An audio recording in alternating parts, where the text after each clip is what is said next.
Needham's Laura Martin. Laura, welcome. You're not that enthusiastic about the stock. It's had a nice run now into what's going to happen tonight. What should we expect here?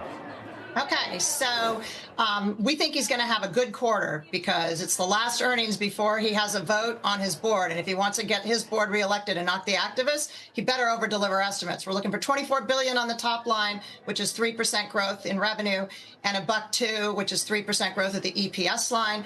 I expect them to over-deliver.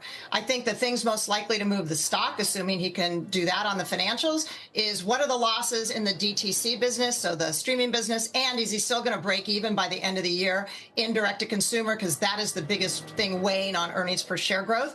And secondly, we have a new CFO here.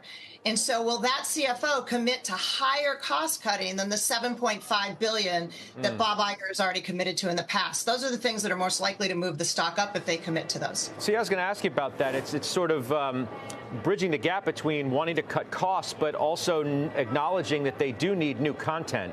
How do they navigate that? So the problem with content, it takes 18 months to make, and he's fighting for his life at the board. Like, he really doesn't want activists. So I would say that he's going to be more short-term oriented and really focus on this quarter and the next quarter in 2024.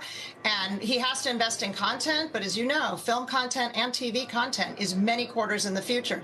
And if he doesn't sort of win in the short term, he's going to have a really difficult long term here.